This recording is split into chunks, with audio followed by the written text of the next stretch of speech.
I'm Michelle Graves, your host on today's segment of The Power of Money. I'm glad to have you here. Now, at The Power of Money, we are interested in three things happening. First, we want you to get the necessary education so that you and your family can make the decisions that will impact positively on you in your financial life. The second thing is that you be empowered to prosper. I only want the best for you. And you can only get that if you have education and then the drive to make it happen.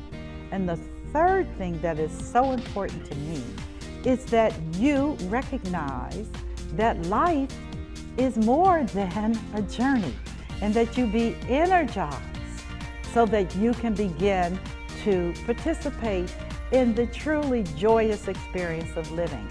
So, here's to empowerment, here's to education, and here's to energy. I'm Michelle Graves, your host, Power of Money, and here we go. And here we go. Thank you for being a part of my world on today's segment of The Power of Money. And this entire show, the entirety of this broadcast, is extremely special. I will not be doing anything like this in the near future that I'm aware of. But the subject matter today is our Queen Aretha Franklin has died, and she has died without a will. Yeah, I said it. The money lady, that's me. I was stunned. On August the 16th, our beloved Queen of Soul, American legend, international icon, Aretha Franklin, died at the age of 76 years old from a long bout with pancreatic cancer, where she was diagnosed in 2010. She was a great woman, having sang at Barack Obama's presidential inauguration in 2009, and having sang for former presidents Jimmy Carter and Bill Clinton. A woman with 18 Grammys, over 100 hits. I can go on and on and on about this woman. She left behind 4 sons, and I'm going to ask you to make a note of this, and $80 million in estimated assets. $80 million, the value of her estate, conservatively.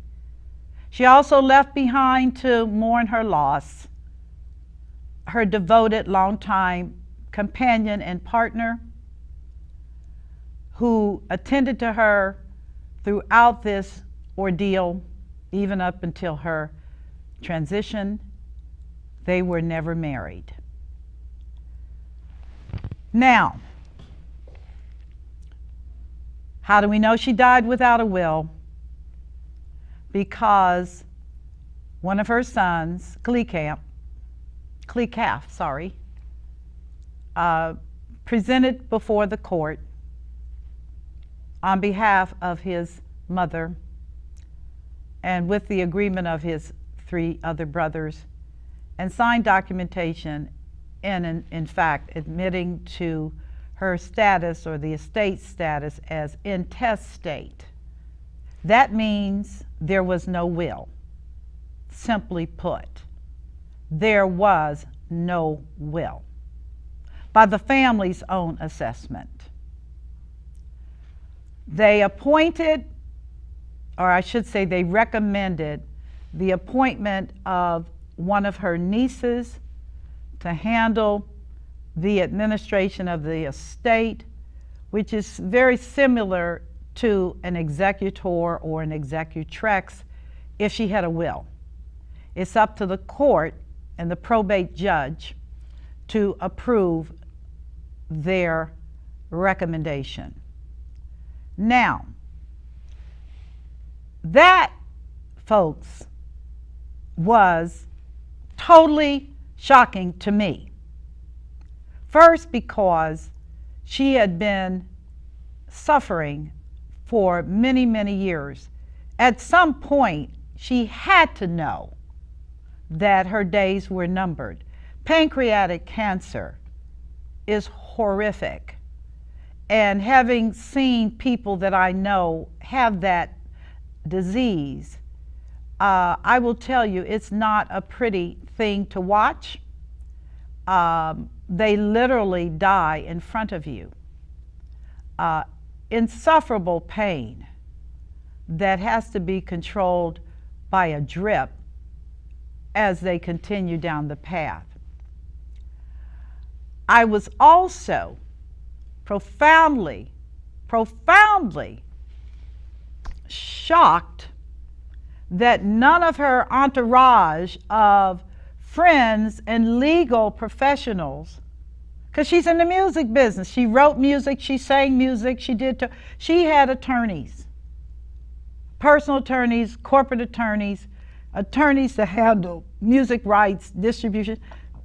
Successful entertainers have an entourage of folks, professionals who are there to guide them and to help them.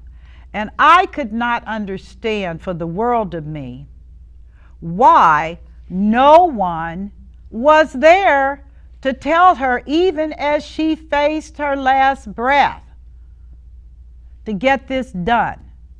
Well, according to one of the articles I read, her LA attorney, Doug Wilson, said, and I quote loosely, that he tried to get her to get a trust so that her finances and her assets would not be a matter of public record or information.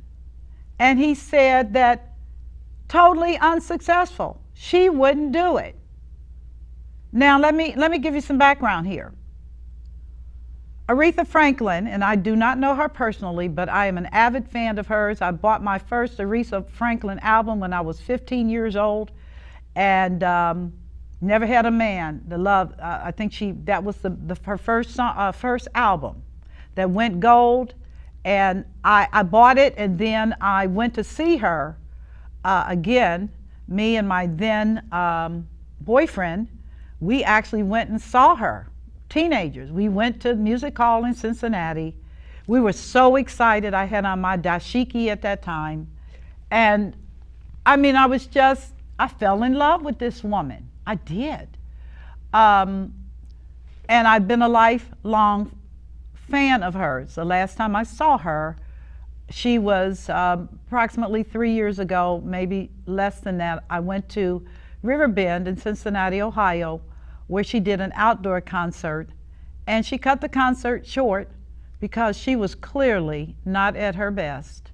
And it was very painful to watch her. It was painful to watch her sing because she did not look healthy. She looked like she had a real problem. And all of her loving fans, of course, we were very gracious.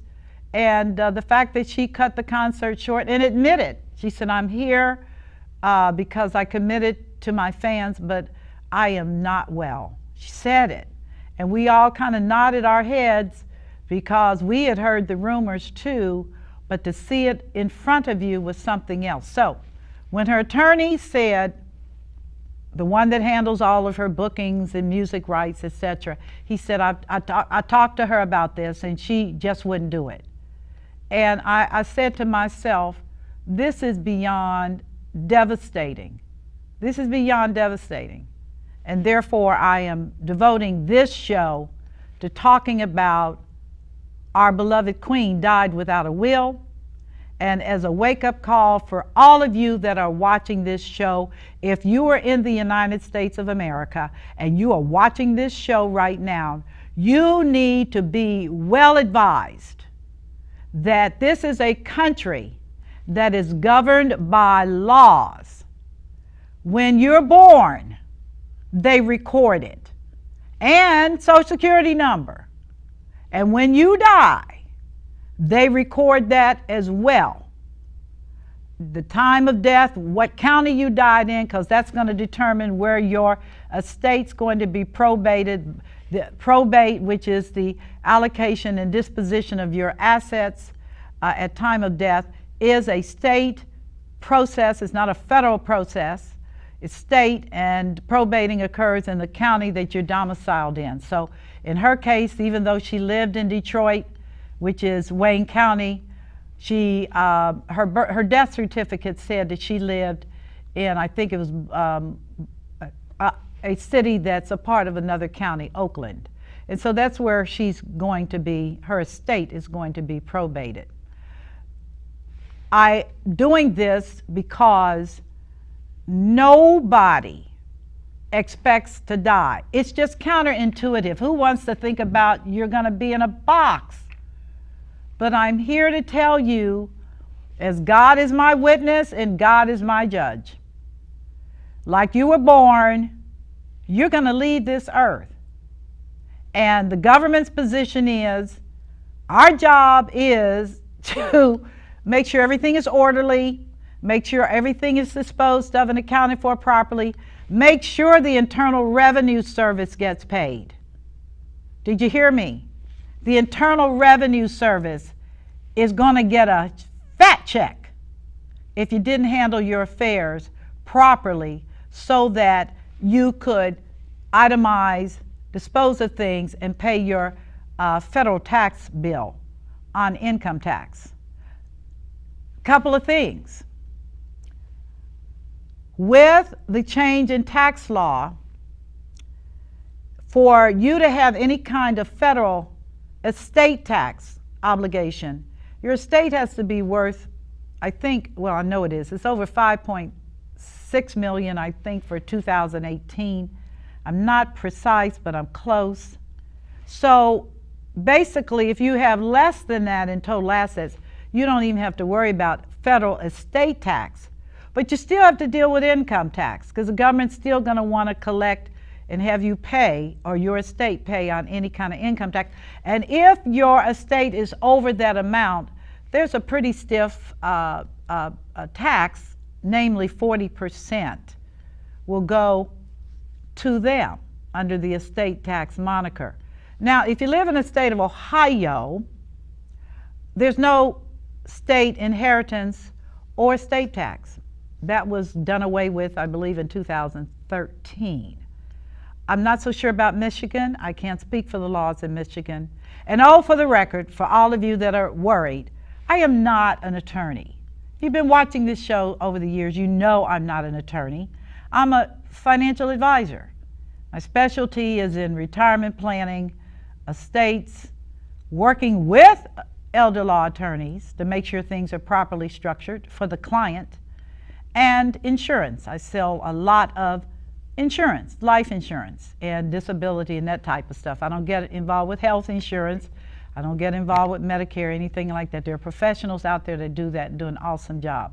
But my focus is primarily those areas. And I say this as a caveat because, again, everything having to do with the actual legalities of an estate are best handled by attorneys who specialize in that type of thing. Estate planning attorneys, okay?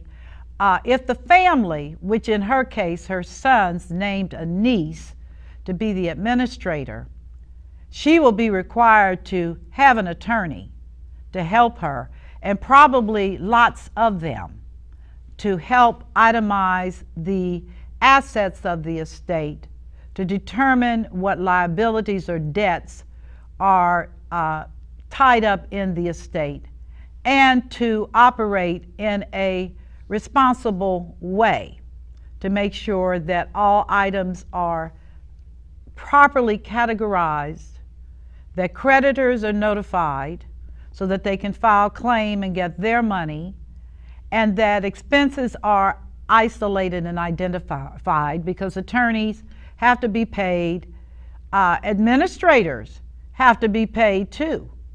And it's usually based on an hourly basis. Sometimes it's based on percent of assets. But let me tell you folks, it can get pretty pricey. It can be. I've been involved in this field for 30-something years, and I've never seen a pretty situation where a person died without a will. I just haven't seen it. The reason being is because when you die intestate, which means without a will, well, it becomes the will of the state. And the oversighter is the court. And the court is not personal. They go by whatever the rules are with regard to disposition of assets, which first requires retention of advisors, identification of heirs, publication of all this information. Oh, that's key. When you die without a will, all your information becomes public. All of it. Whether it's true or not, it's all public. It's there for anybody to look at. And I'm going to tell you, as private as Madam Franklin was with regard to her finances, I cannot believe that she would allow this to happen where everybody gets to look at everything she's gotten.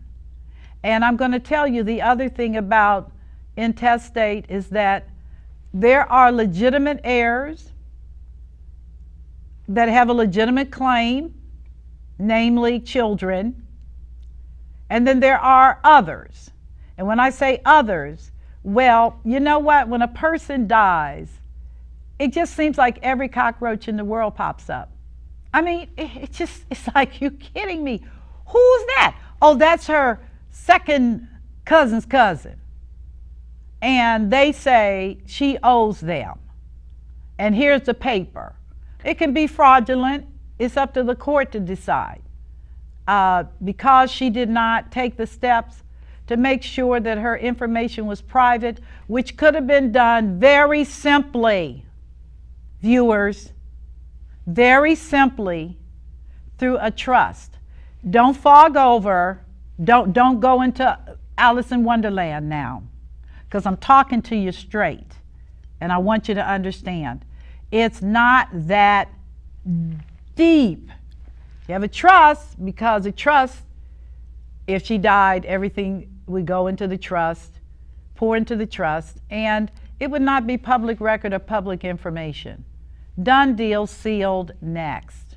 Talk about privacy. Talk about efficiency. Talk about organization.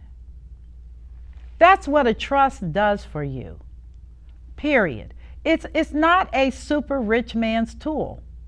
It's available for most people who have stuff. And when I say stuff, if you've got property, you've got pension, you've got other things, joint property, it goes into the trust. You have a trustee who you give instructions before you're dead. It's all in writing. Everything's crisp. If you have a child that's a special needs child, which Aretha Franklin did have, one of her children is a special needs person, and he does have a guardian through the court who manages his affairs. So that was done and has been the case for many years. Very few people do that. Why? Because they don't think they have to. Well, I got news for you. Yes, you do. You would want all those things put in place long before you transitioned. Now, I use the word transition because that's what we're talking about today. Nobody likes to hear death or die, so a softer term is transition. So, she transitioned without a will, and truthfully, you're looking at, despite the family's best intentions, because it is my understanding that all three of her sons have been cooperative, have been sensitive. She raised them well. But I'm going to tell you something about transitioning. It brings out the worst in people, and it brings out the worst in families. That's why I tell people, I like you to take care of your business and make sure that everything is done properly, because there's a time and a season for all things. And in the winter time, which is the winter of your life, as you prepare to move on to whatever the end looks like for you, is when everything should be in order. Everything. And let me just shift by saying that for many of you that are viewing me right now that are seniors, now is the time to downsize, to get rid of a lot of that stuff. And oh, by the way, your grandchildren do not want your furniture. If it's not an heirloom quality, and if it is heirloom, they'll sell it. They'll sell it on eBay. They'll sell it to an antique dealer. They'll get the money and do what they want to do. But jewelry and things like that, do it now. Do it, pearls, diamonds, all that kind of stuff. Do it now. Because after you transitioned, the issue of the ring and who is supposed to get the ring, if you didn't say it in the will, and very few people talk about personal assets in the will. They should, but they don't. And when they do say it, ironically, the ring disappears. Don't ask me how. I'm just telling you. Cockroaches show up from everywhere. So, again, because she did not do these things, it's going to be up to the court to work it out. Now, here's some key points that I'm going to bring up to you as to how this could play out. And my prayers are that it doesn't play out. But you know, Prince, he died several years ago from an accidental drug overdose. His estate was well over 170 million. He died intestate, and his estate is still going through probate because of all of the multiple claims against the estate. Legitimate or not, the court is required to identify and validate these claims. It doesn't matter if they're frivolous, if they've been presented to the court, they have to consider. That means more time, more attorney fees, okay? And things just don't move forward. As a sidebar, James Brown, who's been dead 11 years, his estate is still in chaos, still in probate. And he had a will, by the way, but he had crazy family members, including a wife that had his son, and it was debatable whether she was legitimately his wife, because, as rumor has it, and documentation, she was married to him. She was married to somebody else when she married him. She had not divorced that other person. It's known as bigamy. How that sorts out, she contests that she divorced the other person, but again, the family's like, and that's been raging. In the meantime, because he did not set up a trust, he had a will, which is good, but he didn't have a trust because he had all this money that he wanted to go to help young people. He loved young people in South Carolina and Georgia. He had all kinds of money for scholarships. None of that money has been freed up because it's all tied up. He could have had a trust, and that money would be available at least for paying out for those things that were near and dear to him. I am so serious, viewers, when I say to you that your callousness and self-absorption and just complete lack of understanding, perhaps, can have unintended consequences. And those consequences are final, because unless you believe in folks coming back from the dead, there's no way that situation with her is going to be worked out simply and easily as it could have been if she had done a will and then had what we call a pour-over trust, which basically everything that's not covered pours into the trust from the will. Very efficient. Very, very efficient. So where do we go? Well, here's my thinking. First thing, and everybody said it's not going to happen, but I just bet you it is. The money lady bets you that it's going to happen. Her love-in, her devoted lifetime partner, as the will, since she doesn't have a will, it would normally split between the 4 boys. Now, there's another person of interest.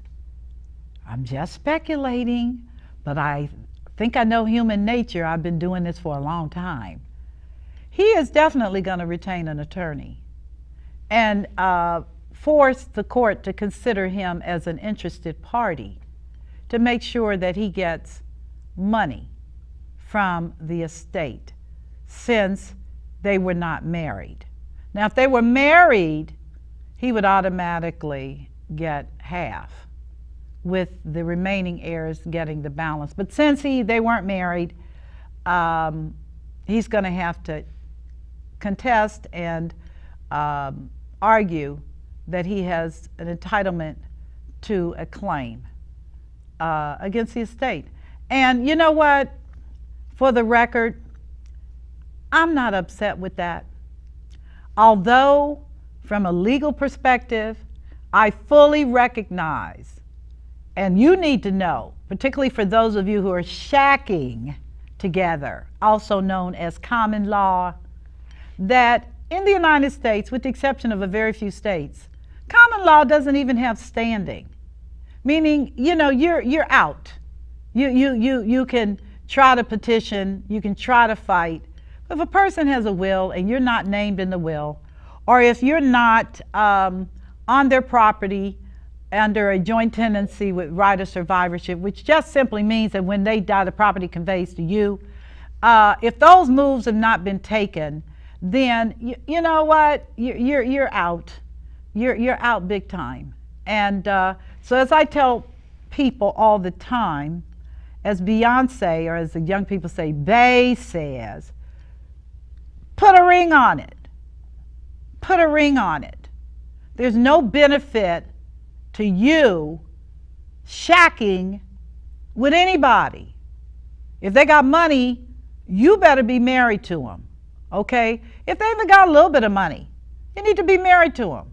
If they have no money, but that's your boo, you need to be married. There's no benefit, particularly to women. I mean, he's the one with most of the money typically. I mean, because of men being paid more than women, he's going to have a much more of a pension than you would have had. He has Social Security that you could be eligible to receive but will not. And there are some money moves that make the notion of common law just antiquated.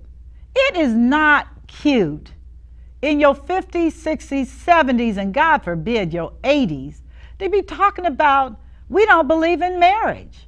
What makes you think that marriage is a religious institution? Marriage is not a religious institution.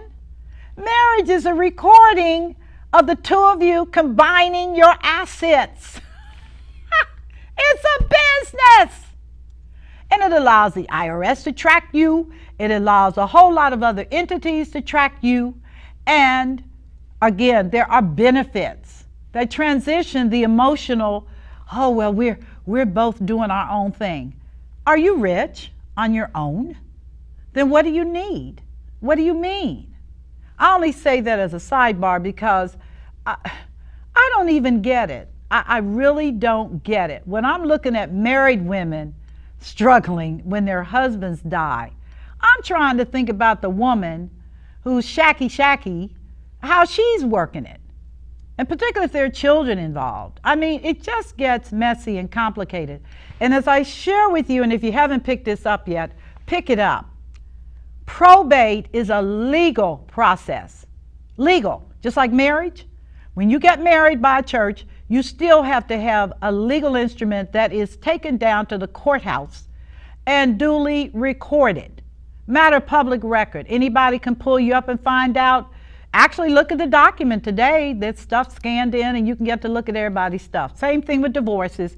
Those are legal proceedings and they have legal weight, of the legal weight of law behind them.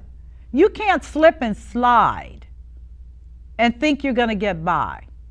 Now, I will say, with regard to her situation, she and this gentleman, and you can certainly Google it and you'll get all that you need to know, but they had determined at one point to get married.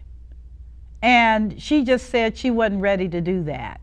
And so they called it off. This would have been her third marriage. And long story short, it didn't happen. Now, I can only surmise what the attorney that's going to be representing him is going to say to the court, to the probate court. Namely, he's been with her for almost 30 years, inseparable, nursed her, cared for her, tended to her, loved her, and Your Honor or magistrate, I believe this gentleman is entitled to full consideration as a recipient of proceeds. Now, before you go to the deep end, like her sons probably will, her life, her business, and the fact that she did not take care of this, and that to me is pretty serious. I'm not into gossip or anything. I'm just looking at it from a business perspective, from a do what's right thing, as Spike Lee would say. That should have been attended to. If you've been a caregiver, lover, friend, confidant all those years, how could someone not do that? I mean, that's cause for consideration. And it will be made right. I don't care what anybody says. Believe me, that's going to be made right. Now, let's look at another biggie that is going to cause a big mess. And this is the reason Prince's estate is in such chaos and limbo. Aretha had songs and music rights. 2 of her songs right now are being played on commercials on TV. She had a pending movie, Jennifer Hudson, going to do her autobiography or her biography. Also had a gospel piece that was getting ready to unroll. She had other things that were going on. These fall under the category of music rights. What is the value of all of her songs? I mean, really, how much are they worth? What are the commercial rights? Who's going to make that determination? What about future revenues? What about current revenues? What about any obligations, contracts, and debts that were signed and in place at the time of her demise? All of these fall under the category of music rights, and that's big money. The money in the music industry is not made from singing a song. The real money, and ask Dolly Parton, who is so rich, it'll make your head spin, and does have her affairs in order. But that song that Whitney Houston made so popular called I'm Always Gonna Love You, that was sang and it continued to be sung, and it's beautiful. Dolly Parton wrote that song, and she got all of the residual rights for that song because she owned the song. Whitney could sell albums, but she had to pay a percent to the person that wrote the song. So writing songs is really lucrative, and Aretha wrote quite a few songs. A lot of songs she didn't write. You Make Me Feel Like a Natural Woman, she sang that, but Miss King, a white woman, Carole King, wrote it. And so Carole got and continues to get residual income off of that song. As long as it's played, she's getting a check. So every song you hear being played, if the singer didn't write the song, somebody's getting a check. That's called, and they have people that monitor that, BMI and another company. Real big business, not in singing, it's in writing. For you future rappers and whatever, you better remember that it's whoever owns that song's rights that's going to make all the money. In perpetuity, I mean, that's down to grandkids and other people. They're going to make the money. So what am I saying here? I'm saying to you that they don't know. Dr. Feelgood, she wrote, but she wrote that in concert, I believe, with her first husband. So I don't know what his percent would be. She wrote some other songs as well. That gets messy. And again, because she did not have a trust in place, now it's public record. Other people may say, I wrote that song. You know, somebody dreamt it at night. God showed them a vision. They wrote the song. Right. So, here we go. That's another part of avoidable probate. Same thing goes for inventions, patents, all that type of stuff has to be clearly outlined, called successorship. Who owns this? And how do we determine value? And in the case of Prince, he's got a ton of music that's not even been published. He wrote it, and that has value.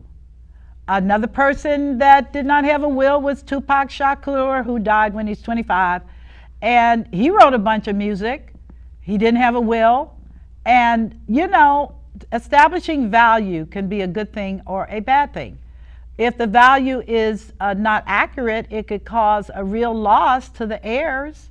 It could create problems in terms of administration. So I'm just giving you some things, some little things, because people are always saying to me, money lady, I don't have enough for a will. And I'm like, you know what? Then just give your money away. Just give your money away. Now, here are the rules. Not everything goes through probate. There are a lot of things that don't go through probate. Life insurance does not go through probate. It goes to the beneficiary, tax-free. Okay? Employee benefits are by contract. They have beneficiaries tied to them. Their annuities, again, that's a contract. These are important. Not everything goes through probate. Why do I bring that up? Because, again, if that's all you got and a property that's not worth much, in the state of Ohio, if it's under $100,000, I believe, they have a provision where if your estate is less than $35,000, doesn't include your real estate, but you can probate very easily and simply. A trusted advisor, a friend, a family member can make presentment and ask for a waiver. And if you don't have anything, no big deal. But if you do, and trust me when I tell you that the only people that basically don't wind up paying anything, meaning no fees to anybody, are people that are poor. Namely, if you're in a nursing home and on Medicaid and you don't have anything because everything's been spent down, you may have jewelry and stuff, hopefully you've given that away, but what you have would not be probatable. You give notification to the court under $35,000, you're done. For real, you're done. You've already prepaid your funeral, and under Medicaid, that is allowable. That is allowable. If you haven't done it, you better do it, okay? You better do it. You can do that under Medicaid.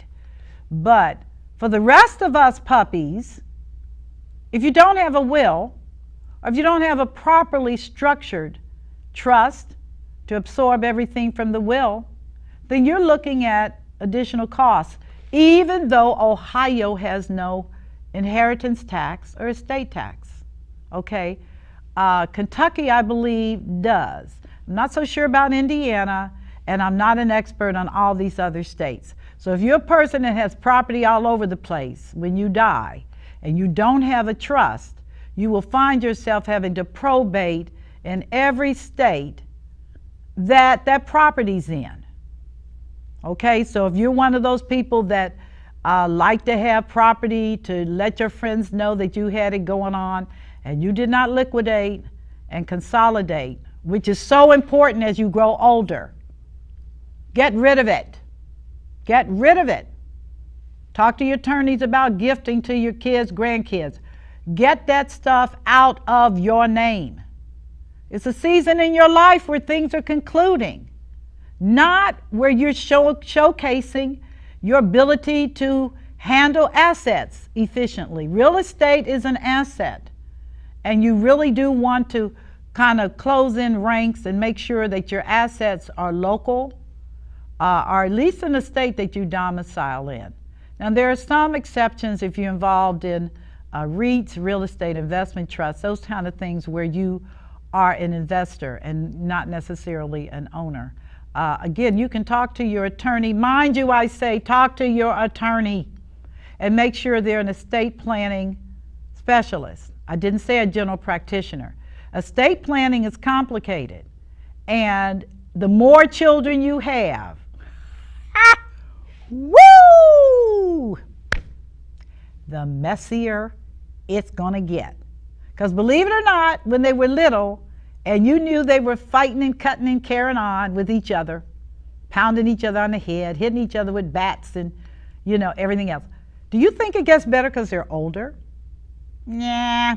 Even the best mannered families have things going on that you're not privy to.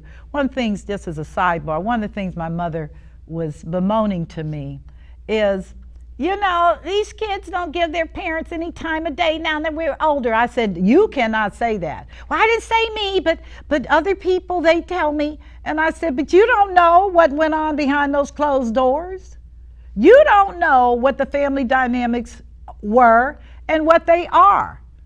Maybe there's a reason the kids don't want to be bothered. Maybe their parents had a lifestyle that was just not conducive to where the children are, or maybe they grew up in a family that was not loving and caring.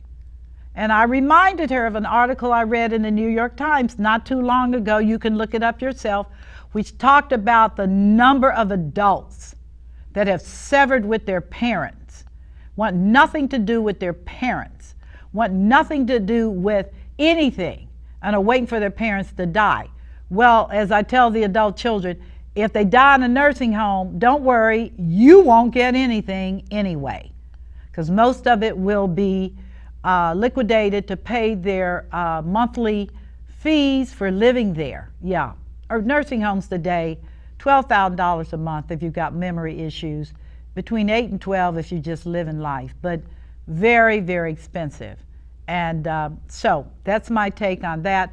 I'm just saying to you that children can be messy. So, you know what? If you do a will, you may decide to have somebody who's not even in the family to handle the administration of your assets. Maybe a best friend who's good at accounting, maybe a bank. Yeah, they're fee sensitive, they're gonna charge you, but I mean, they're in the business of liquidation. But think about those things carefully. I ask people all the time, you don't want to pick the smartest child, but you do want to pick the child that cared a lot about you and your wishes. Sometimes the smart child can be the one that wants to erode the estate by just charging and stealing for everything. Okay, and please don't get me wrong. It doesn't mean I'm against smart people, because I like to consider myself a smart lady. But I'm saying to you, you know your children, you know your children. You know what they'll do, you know what they're capable of doing, and many times it may not be them, they may be nice as meringue pie, smooth as chess pie, but their wives or husbands may be critters, okay? They may be critters, all right? Or they may be Tyrannosaurus rexes, you know, dinosaurs with lots of sharp teeth that see opportunity. So you have to be so mindful of those kinds of decisions. Now, I don't know if her sons have wives or not. I have no idea. But I bet you this, they started off on this road really in harmony, meaning they an agreement about the appointment of an administrator, presented to the court, I think 5 days after she crossed over. Everything was done smoothly. But that's on the front end, okay? That's not the way it rolls as this thing drags on and on and on and on. And believe me, it's going to drag on and on and on because of her music rights and because of other things. I mean, claims against the estate, people that feel they are entitled to something, debts that she may have owed people, known and unknown. She was a woman that liked to deal in cash. She did not like writing checks, and she did not like signing contracts. That's what her attorneys did, but she herself liked to keep her money close and tight. And again, I'm not going to speculate because I have no idea. I just know that that's how she managed her affairs. She was very, very secretive, quiet about her finances.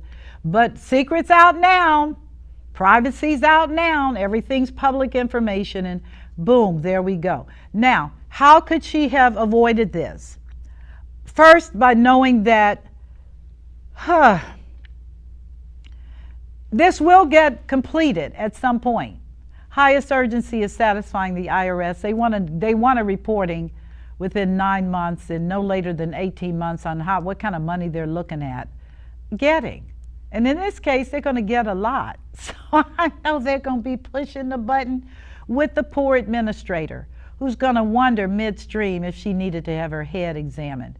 For the record, and let this know for the record, I am not interested in being anybody's executrix. It's not enough money for the dynamics and for the time involved. It's a lot of time and a lot of resources. And you can talk about, oh, but she would have loved having you. Well, you know what? I appreciate that. But I appreciated it more if she or he would have retained the services of legal counsel, which is an excellent executor. Whoever did your will, let them do the estate, okay? Have it in there, in writing, okay? But no, I think that's such a disservice to family members to want one of them that had handled the administration and all the paperwork and all the accountability. And lo and behold, if she starts talking about, I need to get paid. And why do people think that you just love working for them for nothing? I mean, you go to the groceries, you got to pay before you buy a chicken. Nobody works out here free. Nobody, including, and preachers, please don't take up arms against me, including preachers. They get paid. If they're preaching at a church, they get a salary. They get something out of those tithe offerings. They get something. And staff does too. Nobody works for free. So the administrator has to be paid. And then there's an issue of, well, geez, I didn't know she was going to charge that, or I didn't know he was going to charge that. Well, what do you think it's worth? Well, what about a love gift? No, this is not a funeral. There's no love gifts. Court sets fees, and this is what they're entitled to. Moving on, and I'm playing out scenarios, and I hope you're listening carefully. Carefully. If the family has a disputing with the administrator, too bad. Too bad.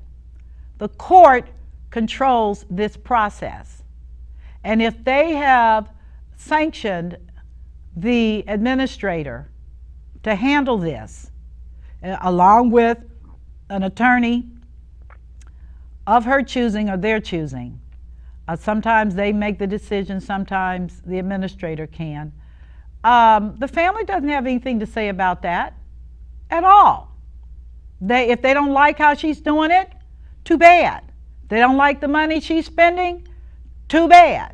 If they don't like how she or he is allocating assets, too bad. Too bad. These are things you set up before you transition, and make sure all those things are in place. Now, let's talk about a couple of things that are really important in a will, and I'm going to speak this specifically to young people. You have children, with or without. If you have a husband, at the time of death, without a will, the children are raised by the husband. But, and I say a big but, if you do not have guardianship provisions in your will for the children and who is going to be taking care of the children, you're going to have a problem. Why? Because it's now on the court to determine who is going to be the legal guardian of the children. Now, I did not say the money. If they're minors, the court will establish someone to handle and administer the money on behalf of the children. Now, how you like that? Having to be the grandmother, and you got to petition the court to get money for clothing and for other things because your son and daughter did not take care of this. This is just some of the things that you need to take care of. All young people that have children should have a will. How expensive are wills? They're actually pretty daggone reasonable for what you're asking. Call a local attorney. Identify someone who specializes in estate work. Sometimes you can get attorneys to do this pro bono. Same thing with paralegals that specialize in this. But whatever you do, take care of your business so that you do not wind up like our beloved queen, icon, diva, Aretha Franklin, who died without a will. A sad, sad, sad ending to a marvelous life. I'm Michelle Graves, affectionately known as the Money Lady. And why? Because I've been doing this forever. And wishing you an amazing day. And if you have not taken care of this matter of a will and a trust, if necessary, who are you playing with? You don't know the day or the hour when your time is up. And I encourage and push and compel you to handle your business, because life is not just a journey, but life is about handling your business so that your family and loved ones will not be traumatized. I mean, a burial is bad enough, but to go through all of the headache of who owes who what and who was supposed to have what, that's just too much. That's too much. So I wish you only the best. You know I love you, or else I wouldn't be doing this show every week. And I wish you only the very best. And we say, give me a little bit of respect and handle your business. I'm Michelle Graves. God bless you, and you take care.